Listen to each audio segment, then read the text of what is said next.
মুসলমান ভাইদের একটা বড় উৎসব বকরি ঈদ বা ঈদ উল দোহা নামে গোটা বিশ্ব মাঝে মুসলিম সমাজে পরিচিতি পেয়ে আসছে।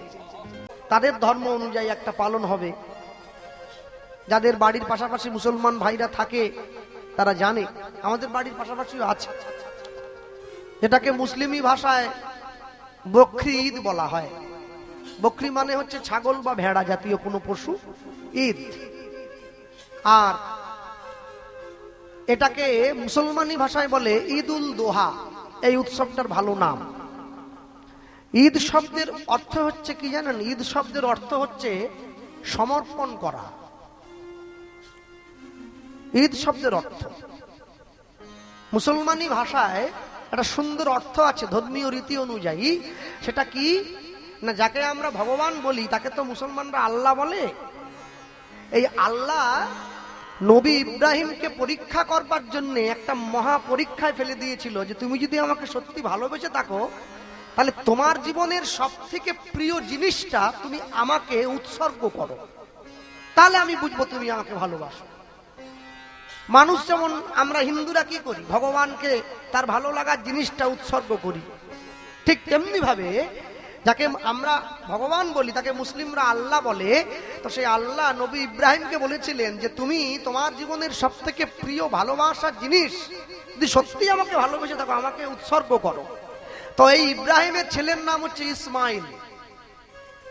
তো এই আল্লাহকে ভালোবাসার প্রতীক হিসাবে এই নবী ইব্রাহিম তার প্রিয় পুত্র ইসমাইলকে আল্লাহর কাছে দিতে চেয়েছিলেন। তো ভগবানের কাছে তো সরাসরি দেওয়া যায় না, প্রাণে মেরে ফেলতে হবে। তো আল্লাহ দেখলেন যে সত্যি সত্যি আমাকে ভালোবাসে, তা না হলে নিজের ছেলেকে কেউ কোনোদিন সবকিছু মায়া ত্যাগ করে আমায় দিতে চায়? এই যে দিতে চেয়েছেন এই প্রিয় মহান আল্লাহ খুশি হয়ে এই নবী ইব্রাহিমকে একখানি ভেড়া দিয়েছিলেন যে তুমি নিজের পুত্রকে দিও না, এই ভেড়ারূপী পশুটি তুমি আমাকে উৎসর্গ করবে। সেই ধর্মীয় বিশ্বাসকে সামনে রেখেই আগামী শনিবার মুসলমান বাড়ির যত মানুষজন তারা পশু আল্লাহর কাছে সমর্পণ করে। তারা পশুর মধ্যে দিয়ে নিজের জীবনের বার্তা আল্লাহর কাছে পৌঁছে দিতে চায়। যেটা কিন্তু একটা জিনিস লক্ষ্য রাখবেন, যদি আপনি যারা মুসলমান বাড়িতে জন্ম নিয়ে যদি কেউ কোরআন পড়তে না পারেন, মসজিদে যে নামাজ পড়তে না পারে, তাকে মুসলমানরা বলে আপনি মুসলমান হওয়ার যোগ্যই নন, কেন আপনি নামাজ পড়তেই জানেন না। ভুল হলেও পড়তে হবে। যদি কেউ বাইবেল পড়তে না জানে তাকে খ্রিস্টানরা বলে আপনি খ্রিস্টান হওয়ার যোগ্যই নয়। আচ্ছা, আমি যদি আপনাদেরকে বলি যদি কেউ গীতা পড়তে না জানে তাহলে সে হিন্দু হওয়ার যোগ্যই নয়, তাহলে এখান থেকে আমাকে প্রাণ নিয়ে বাড়ি যেতে হবে না, আমাকে এখানেই লোক মার্ডার করে দেবে। কেন বলুন তো? 100-র মধ্যে 80 জন হিন্দু গীতা পড়তেই জানে না। পড়তে জানে না বলাটা ভুল, তারা পড়েই না। মনে রাখবেন, পৃথিবীতে প্রত্যেকটি ধর্মমত, প্রত্যেকটি সম্প্রদায়, প্রত্যেকের নিজস্ব নিজস্ব পরিচিতি আছে। আমরা হিন্দু সনাতন ধর্মের মানুষ, আমাদের একটাই পরিচিতি, আমরা সনাতনী। এখানে আসার পরে ভাগ করা হয়েছে হিন্দু, মুসলমান, শিখ, খ্রিস্টান। জন্ম কিন্তু হিন্দু হয়েই সকলের হয়েছিল, মাতৃগর্ভ থেকে পৃথিবীতে সনাতনী হয়েই জন্ম হয়েছে। তাহলে আমি বলি কি, যে মাটিতে জন্ম নিয়েছেন, যে ধর্মে জন্ম নিয়েছেন, সবার আগে নিজের ধর্মকে সম্মান করুন। নিজের ধর্মকে সম্মান না করলে আপনি যতই কীর্তন শুনুন, আমি যতই কীর্তন গাই, যতই চিৎকার করি ইউটিউব ফেসবুকের মধ্যে দিয়ে, আর যতই গিয়ে হরিনামে প্রসাদ খাই, নিজের লাভ কিছু হবে না যদি ধর্মকে সম্মান না করতে পারেন। তাহলে এই বাড়ির মানুষ যারা, তাদের প্রথম কর্তব্য, তাদের জীবনের প্রথম উদ্দেশ্য, দ্য ফার্স্ট প্রায়োরিটি, জীবনের প্রথম উদ্দেশ্য এবং এই কর্তব্য উচিত, যেদিনকে বাড়িতে হরিনাম বিশ্রাম হলো, নামের বিশ্রাম। ঘাটালে আপনাদের এইসব এলাকায়, পশ্চিম মেদিনীপুরে অনেক বাড়িতে ব্যক্তিগত কীর্তন হয়, অষ্টম পর 24 ভর নাম হয়। যেখানে কীর্তন যেদিন শেষ হলো, হরিনামের কৃপা পেতে গেলে অন্তত কম করে 3 দিন বাড়ির লোক সম্পূর্ণ নিরামিষ খাবে। আমি কম করে বললাম, 7 দিন হলে খুব ভালো হয়, 3 দিন তো খেতেই হবে। কেন জানেন? একটা জিনিস মনে রাখবেন, ঈশ্বরের কৃপা লাভ করা এত সহজ জিনিস নয়। যে একবার লাভ করতে পেরেছে সে কিন্তু আর ছাড় পাবে না, কিন্তু যে পায়নি সে কিন্তু মাঝখান থেকে এদিক ওদিক হয়ে যাচ্ছে। কে যাবি ভাই ভবসিন্ধু পার, ধন্য কলি যুগধন্য চৈতন্য অবতার। চৈতন্য মহাপ্রভু অবতার হয়ে হরিনামের নৌকো নিয়ে এসেছেন আমাদেরকে এই দুস্তর সংসার সমুদ্রটা পার করে দেবেন বলে। হ্যাঁ, এই যে দুস্তর সংসার সমুদ্রটা পার করে দেবেন বলে আমি বাড়ির মায়েরা যারা বসে আছেন, মাইকের মাধ্যমে যারা শুনছেন, আমি সবাইকে বলবো বাড়ির ছেলে মেয়েদের চৈতন্য মহাপ্রভুর জীবনী পড়াবেন। চৈতন্য মহাপ্রভুর জীবনে যদি না পড়ান তাহলে আপনার বাড়ির সন্তানরা কি করে সনাতন ধর্ম রক্ষা করতে শিখবে, নাহলে শিখবে না কেউ। হ্যাঁ, অষ্টম মহাজন লিখছেন যে চৈতন্য মহাপ্রভু হরিনামের নৌকা নিয়ে এলেন, তাকিয়ে দেখুন সবাইকে পার করছেন, কাউকে বাদ দিচ্ছেন না। দেখুন আমারও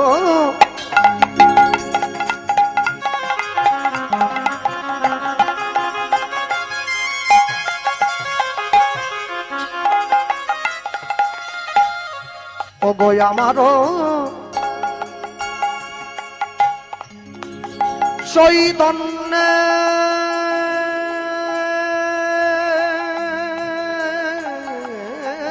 চৈতন্যের ঘাটে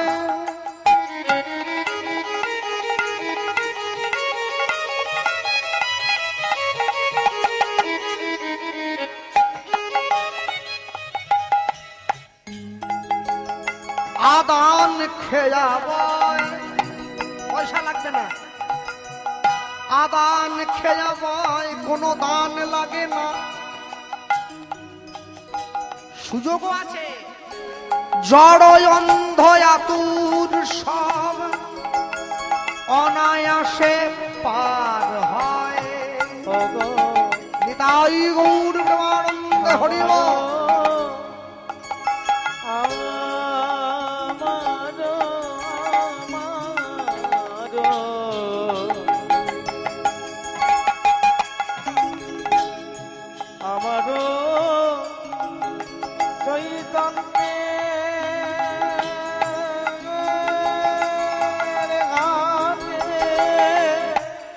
ছুটে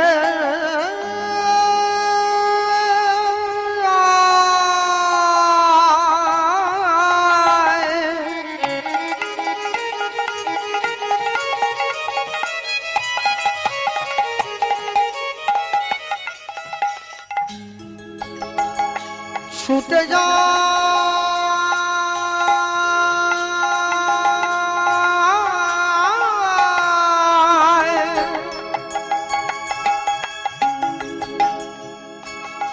আমার গৌর ডাকে ছুটে যায়, ছুটে যায় আমারও চৈতন্যের ঘাটে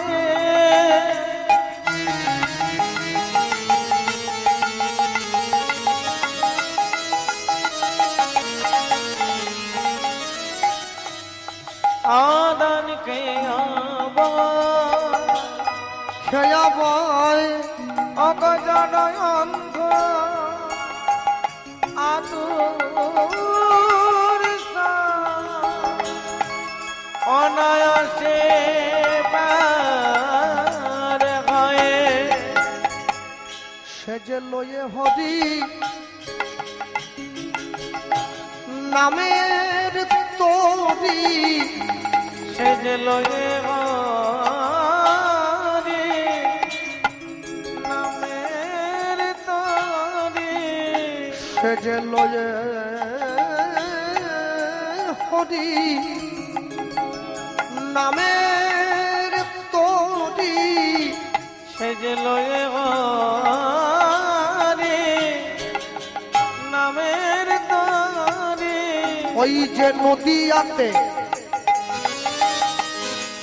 অবতরি, সেজে লয়ে হরি নামের তোরি, ওই যে হরি হয়ে বলছে হরি, সেজে লয়ে হরি নামের তরি ওই যে গোলকের হরি ভুলকে নাম ধরি সেজে লোকে হরি নামের তরি জীবের হাতে ধরি আর পায়ে ধরি সেজে লোকে হরি নামের তরি ওই যে মোদের সমাজ গৌর হরি সেজে লোকে হরি নামের তরি ওই যে প্রেমানন্দে কহে হরি হরি লোকে হরি নামের তরি প্রেমানন্দে হরি হরি লোকে হরি নামের তরি লোকে হরি নামের তরি অগজান অন্ধ আতুর সঙ্গ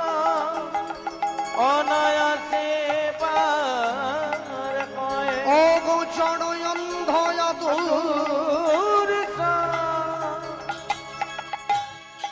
অনায়াসে পার হয়।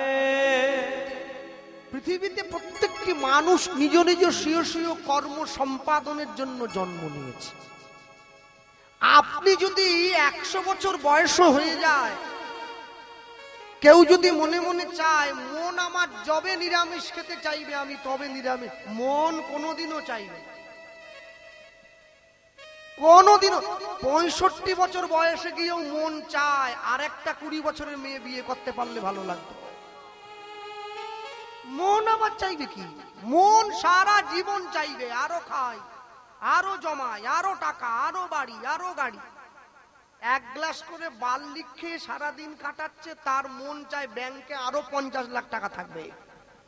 বার্লি কত দাম? 40 টাকা দাম। খেতে পারেনি তবু টাকা জমাচ্ছে। মন জীবনে বলবে না। মন একটা এমন না, ওই অনেক সময় দেখবেন অনেক অনেক বাড়িতে বসবাস করার জন্য বাড়ির মালিকের তো অনেক টাকা, বিরাট বড় বড় বাথরুম তৈরি করেছে, বাথরুমে শুয়ে পড়া যায় 3-4 জন লোক। এই বাড়ির তো, যে বাড়িতে আমাকে, এই বাবুর বাড়ি, এ তো বাড়ি নয়, এ তো বাড়া বাড়ি। আমার তো ছোট বাড়ি, ওই জন্য আমার কাছে এ বিরাট বাড়ি। আমার বাড়ির শোয়ার ঘর যতটা, এই বাড়ির বাবুর বাথরুম তত বড়। তাহলে এই বাবুর বাড়ি যদি হঠাৎ করে এখন 50 জন লোক বেশি এসে যায়, তা বাথরুমে দুটো মাদুর দিয়ে দেবে নাকি? শুয়ে পড়ো। বাথরুমে কোনোদিন কেউ শোয় না, শুতে গেলে শোয়ার ঘরই দরকার। এই দেহ বাড়িটা যতই বড় হোক, যদি লোকটা 6 ফুটও লম্বা হয়, মনটা যদি বাথরুমের মতো নোংরা হয়, ভগবান কোনোদিন থাকতে পারবে না। আমি বলি কি, মন থেকে কোনোদিন কামনা বাসনা তাড়িয়ে দেওয়া সম্ভব নয়। আপনি কোনোদিন পারবেন না তাড়িয়ে দিতে, কোনো দিনের জন্য পারবেন না, কোনোদিন সম্ভব নয়। একটা আশ্চর্য কি জানেন, আমাদের এটা তো পশ্চিম মেদিনীপুর পড়েছে, তো আমাদের পশ্চিম মেদিনীপুর একটা জায়গাটার নাম হচ্ছে বেলদা বলে, উড়িষ্যার দিকে পড়ে বেলদা। আমি বেলদাতে একটা বাড়িতে কীর্তনে গিয়েছিলাম, সেই বাড়ির বাবু মালিক একটা ঘড়ি পরে আছে হাতে, 5 লক্ষ টাকা দাম। তাই বললাম, বাবু 5 লক্ষ টাকার ঘড়ি কি আগে আগে চলছে? টলিওয়ালা যে পরে আছে 50 টাকার ঘড়ি, ওর কি পরে চলে নাকি? বলে না না, ওটাতেও টাইম দেখা যায়, এটাতেও টাইম দেখা যায়। তাহলে এত টাকা দিয়ে পড়লেন কেন? বলে প্রথম কথা হচ্ছে আমার যে টাকা আছে লোককে জানাচ্ছি। কেন? 5 লক্ষ টাকার ঘড়ির ডিজাইন দেখেছেন তো, দেখলেই মনে হয় দামি জিনিস, সোনা ফোনা দেওয়া আছে। আর 2 নম্বর কথা হচ্ছে, যে 50 টাকার ঘড়ি পড়েছে সে জগৎকে বোঝাচ্ছে তার সময় কিরকম চলছে, আর যে 5 লক্ষ টাকার ঘড়ি পড়েছে সে জগৎকে বোঝাচ্ছে তার সময়টা কিরকম চলছে। তাহলে আমি বলি কি, মন কোনোদিন আপনাকে চাইবে না যে আপনি নিরামিষ খান, আপনি ভগবানের নাম করুন। তা আমি বলি, মনটা না চাক, মন থেকে কামনা বাসনা দূর করা সম্ভব নয়, মনটাকেই পরিবর্তন করে ফেলুন না, তাহলে তো সব হয়ে যায়।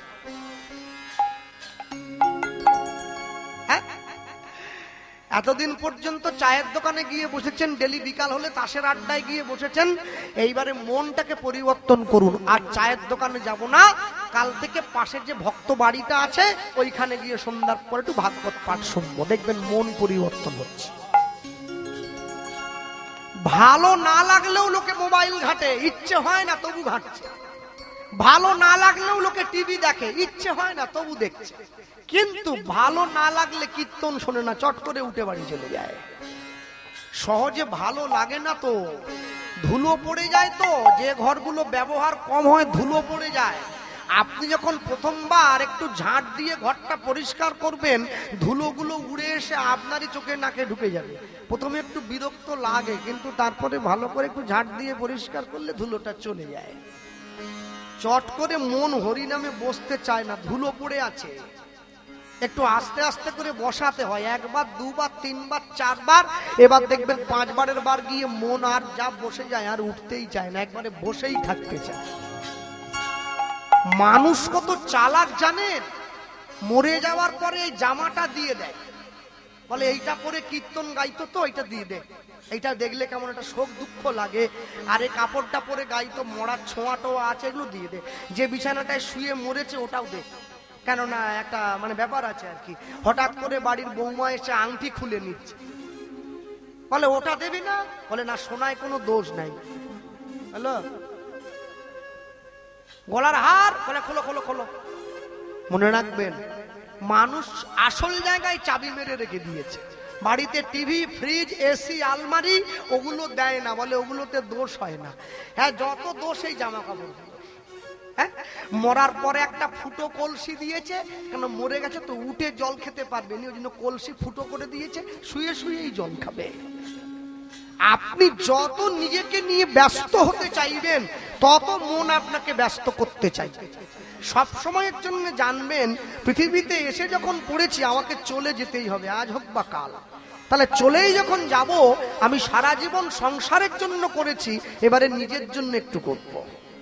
হ্যাঁ, বৈষ্ণব মহাজন লিখছেন, হরি নামের নৌকা খানি শ্রী গুরু কান্দারি হরিব, হরি নামের নৌকা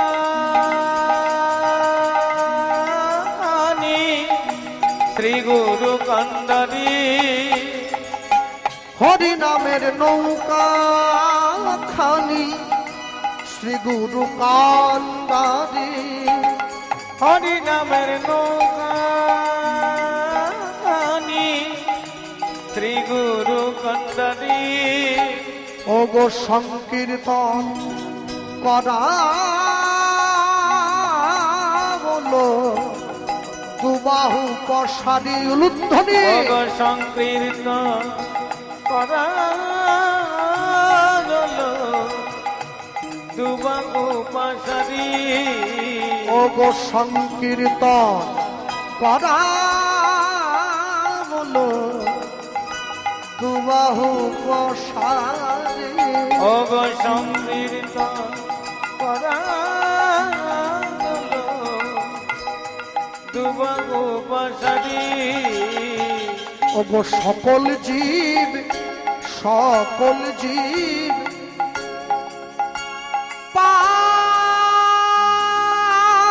পার হইল,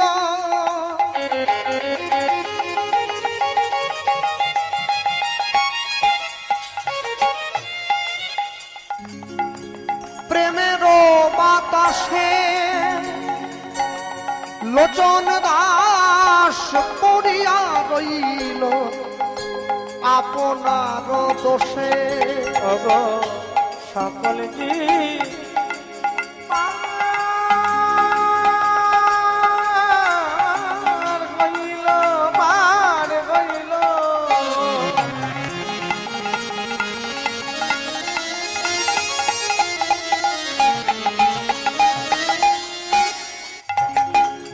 প্রেমের বাতাসে বাতাসে ও গো লোচন দাস পারিয়া রইল, আপনার দোষে। ও গো লোচন দাস পড়িয়া রইল, আপনার দোষে। ও গো লোচন দাস পারিয়া রইল, আপনার দোষে। আমি এক মুখে বলবো কত, এক মুখে বলবো কত, আমি যদি বলি বছর শত, এক মুখে বলবো কত, বলি যাই রে লীলার বলিহারি। আমি এক মুখে বলবো কত, আমি এক মুখে বলতে নারী, এক মুখে বলবো কত, আমি যাই রে লীলার বলি হারি যাই হরি বল। বলবো কত যাই রে লীলার বলি হারি, এক মুখে বলবো কত, এক মুখে বলবো কত অপনরতম। লোচন দাস পড়িয়া রইল আপনার দোষে। লোচন দাস পড়িয়া রইল আপনার দোষে। সব জীবী পার হইল প্রেমের বাতাসে। প্রেমের বাতাসে লোচন দাস পড়িয়া রইল আপনার দোষে। পড়িয়া রইল আপনার দোষে। চলো ছোট্ট করে আমরা গৌরচন্দ্রিকা শুনলাম, লীলা মাধুর্যের মধ্যে প্রবেশ করি। একটুখানি বলে নেই, বাংলায় একটা কথা আছে জানবেন, মুচি হইয়া সূচি হয় যদি কৃষ্ণ ভজে, সূচি হইয়া মুচি হয় যদি কৃষ্ণ ত্যাজে।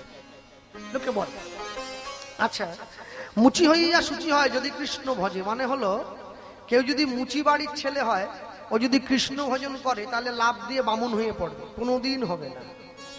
মুচি মুচিই থাকবে, বামুন বামুনই থাকবে, মুচি কোনোদিন বামুন হবে না।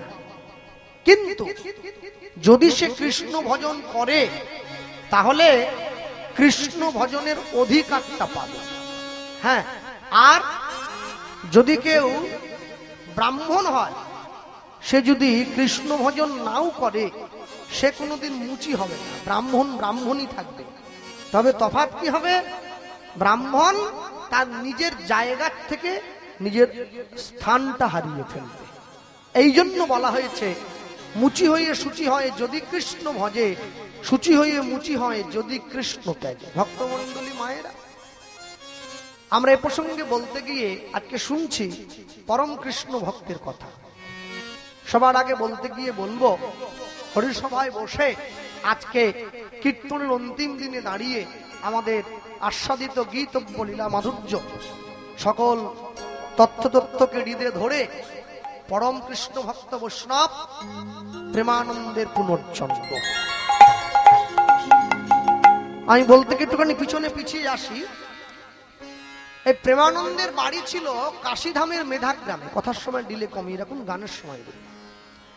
প্রেমানন্দের বাড়ি ছিল কাশীধামের মেধাগ্রাম বলে একটা জায়গায়। কাশীধামের নাম শুনেছেন সকলে, যেখানে দেবাদিদেব মহাদেব আছেন। হ্যাঁ, বন্দে রাধা কৃষ্ণ চরণম, বন্দে মাধব নন্দ কুমার। বন্দে রাধা দিলে করে রাখো, দিলে করে। কৃষ্ণ চরণ বেশ করুন, অল্প বেশ। বন্দে মাধব হ্যালো হ্যালো, নন্দ কুমার। বন্দে রাধা কৃষ্ণ চরণ, বন্দে মাধব নন্দ কুমার।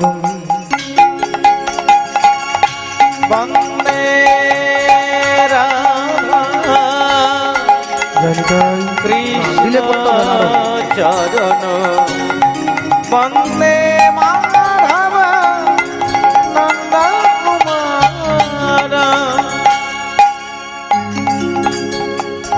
বন্দে রাধা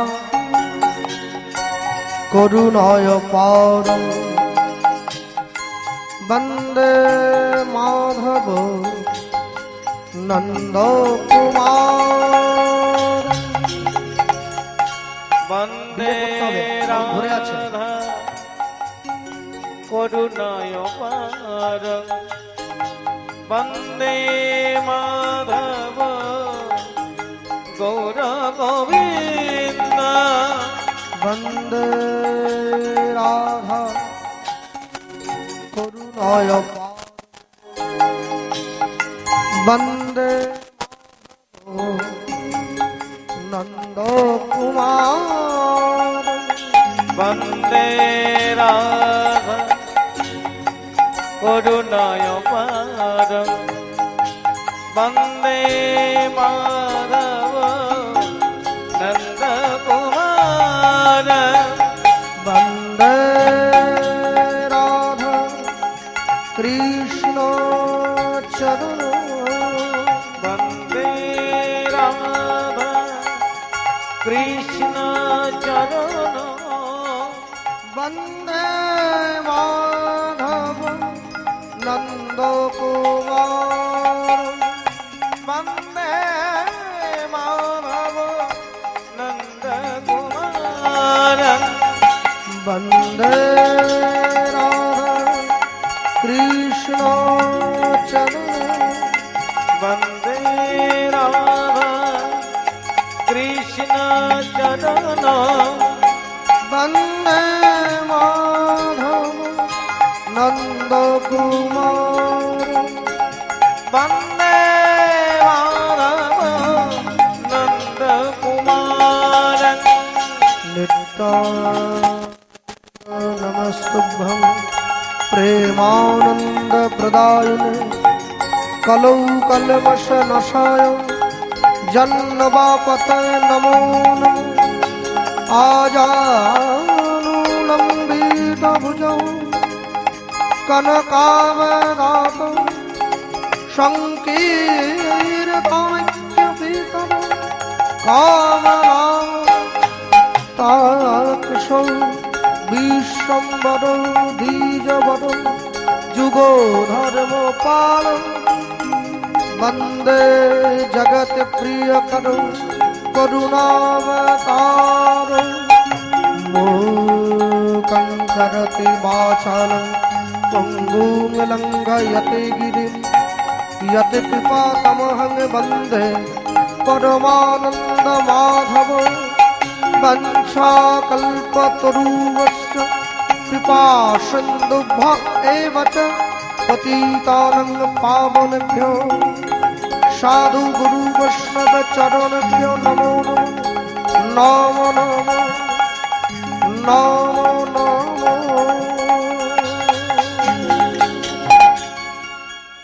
हेलो हेलो এসব যখন বাজছে সাউন্ড বসিয়ে দিচ্ছে নিত্যানন্দ জগত গুরু কল্পতরু নিত্যানন্দ নিত্যানন্দ নিত্যানন্দ জগদ্গুরু গৌরী বাঞ্ছা কল্পতরু নিত্যানন্দ নিত্যানন্দ নিত্যানন্দ জগদ্গুরু গৌরী বাঞ্ছা কল্পতরু নিত্যানন্দ নিত্যানন্দ নিত্যানন্দ জগদ্গুরু গৌরী বাঞ্ছা কল্পতরু নিত্যানন্দ নিত্যানন্দ নিত্যানন্দ জগদ্গুরু हेलो हेलो গৌরী বাঞ্ছা কল্পতরু নিত্যানন্দ জগৎ গুরু মোদের গৌর বাঞ্ছা কল্পতরু নিত্যানন্দ জগদ্গুরু গৌর বাঞ্ছা কল্পতরু নিত্যানন্দ মোদের নিত্যানন্দ নিত্যানন্দ জগৎ গুরু গৌর বাঞ্ছা কল্পতরু নিত্যানন্দ পেশার বাড়ি রাখুন। নিত্যানন্দ নিত্যানন্দ জগদ্গুরু গৌরী বাঞ্ছা কল্পতরু মহাপ্রভু সীতানা পণ্ডিত শ্রীবাস ইনপুট মহাপ্রভু শীতনা পণ্ডিত শ্রীবা মহাপ্রভু সীতানা পণ্ডিত শ্রীবাস মহাপ্রভু শীতনা পণ্ডিত শ্রীবা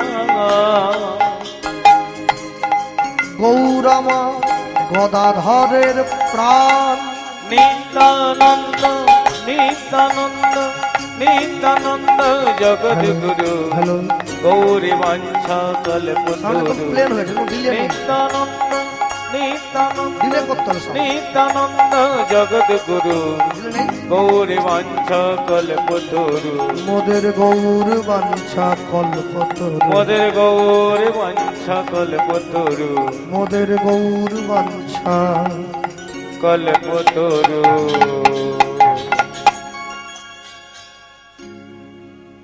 কে যাবে কে যাবে কে যাবে কে যাবে ও ও হে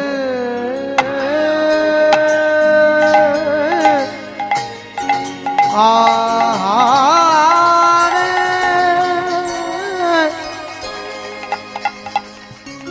আহারে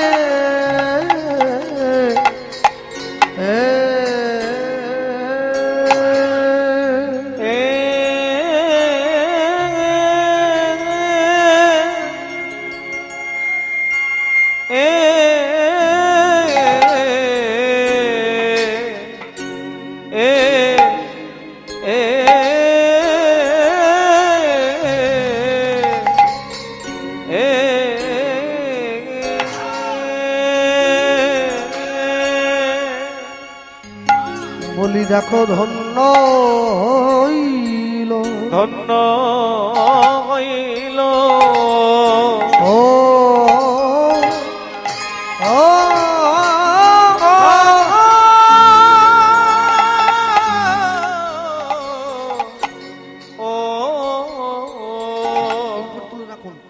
ধন্য হইল কলি যো ও গো আহামরি কে যাবি কে যাবি মরি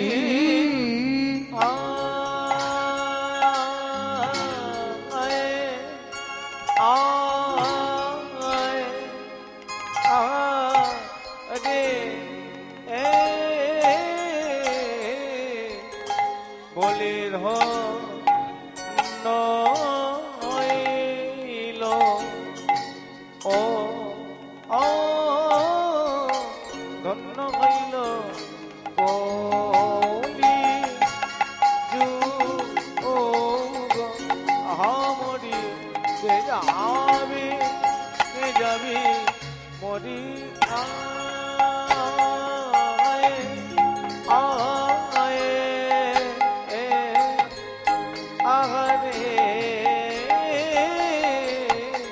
বলি ধন্য হইল ও ও ধন্য হইল কলি যুগ আমরি যাবি মরি আগানে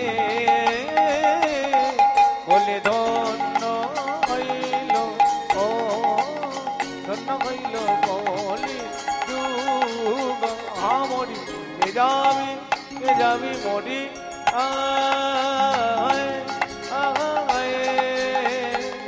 আগানে বলে ধন্য হইল ও ধন্য হইল কলি যুগ আমরি কে যাবি মরি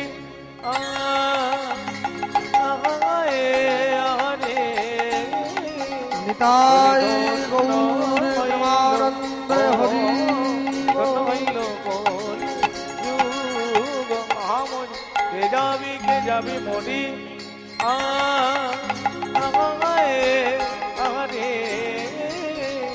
বলি ধন্য হইল ও ধন্য হইল বলি যুগ আমরি কে যাবি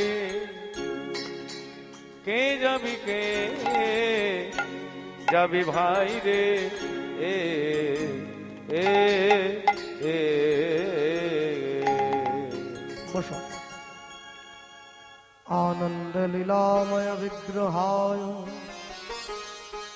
हेमाव दिव्य छवि सुंदराय তস্मै মহাপ্রেম রসপ্রদায় চৈতন্যচন্দ্রায় নমো নমস্তে। চৈতন্য চন্দ্রায় নমো নমস্তে।